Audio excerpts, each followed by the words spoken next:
who did the deep dive on the QB as we get the Adam Hoge QB grades, which we've been waiting for all week, damn it. So what do you got there, buddy? Yeah, so the headline is I actually came out of the film room with feeling pretty good about Caleb's game against the Minnesota Vikings. I said it on the post-game show. The numbers didn't seem great. It really felt like it felt like he played better than what the numbers suggested. I didn't want to make any grand conclusions on the post game. So now that we're a couple of days removed, gone through it, I think he played pretty well. So as we do this for 2 weeks in a row, and I've actually been keeping track of this for 4 weeks in a row now, and we'll keep it going the rest of the season.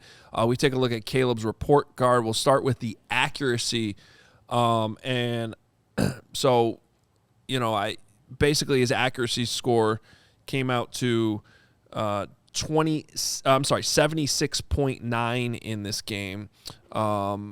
He had 18 accurate throws, 4 that I still considered catchable, and then only 4 that I graded as actually inaccurate. That includes the 2 deep balls on the first 2 third downs, of course. But from that point on, there was only a couple other throws that I really had any issue with. So accuracy could still be a little bit better, but all in all, when you consider those first 2 third downs, he was pretty much way off on those deep balls. I thought he was pretty good the rest of the way.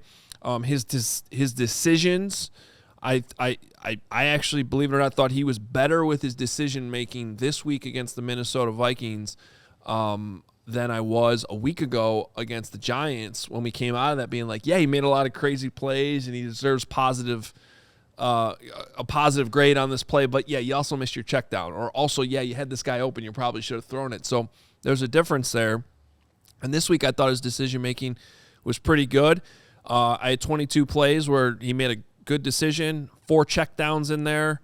I only counted 4 bad decisions throughout that actually marked down as bad. Now, were those bad decisions of where he chose to throw the football, or bad decisions because he bailed out of the pocket too soon? Break down the bad. Yeah, so, okay, one of them was play action, incomplete to DeAndre Swift after he spun out of the pocket. I thought there's a chance he spun out a little too early on that one. I thought he could have maybe hung in there. I think it was DJ Moore coming across the middle maybe. Now, that's 50-50. I'm not going to blame him for spinning it out and trying to make a play. But then after that, he had the little flip over the top to DeAndre, and he completely missed him. So that was, to me, maybe questionable on the bad decision, but also not accurate. After you spun out, you still had the opportunity to hit him, and you didn't. There was another play later in the game where he had DJ Moore on a deep end. He never looked there, and then he misfired to the corner to Rome Odunze instead. So, again, that was a play where I didn't like the decision, and I thought he was inaccurate with once he made the decision, he did. The sack he took, it was only -1 yard, which was good, but his check down was open. So, to me, that was a sack that he didn't have to make on that one. That was the first of the 2 sacks. The second sack, no problem there. Immediate pressure was given up by Jonah Jackson on that play. He had nowhere to throw the ball. There were no checkdowns available. And then the last one where I gave him a bad decision, I thought he waited way too long to throw the ball away after scrambling and took an unnecessary hit. And I just think that that's another area where he could tighten things up and not take so many hits. Those are going to start to add up. But other than that, as you made me focus on the negative. I was just curious. I mean, because when we did the post-game show, we were all kind of trying to figure out, was he bailing out of the pocket too soon? Was he running and scrambling too much? I think there was 2 instances where I probably would have said that. And that's what I'm saying. From the first half to the second half, also when you consider how many times Brian Flores dialed up the blitz, I think it was 78% of dropbacks that Brian Flores dialed up the blitz on. I thought Caleb got much better as the game went along. By the way, there were 4 incomplete passes, and this is why I do this, because we can just go off of, his completion percentage and that goal, which Carm brought to my attention yesterday. I stopped looking at it. It's 59%, which is not good. But 3 more drops in this game, 5 last week that I counted. That's 8 in 2 weeks.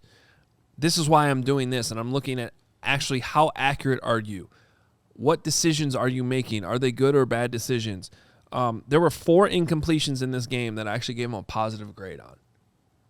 So the 3 drops, they were, good throws, and then there was another, I don't have it off the top of my head, but there was another play where the ball was incomplete, and I thought he made a great decision and still got a positive grade.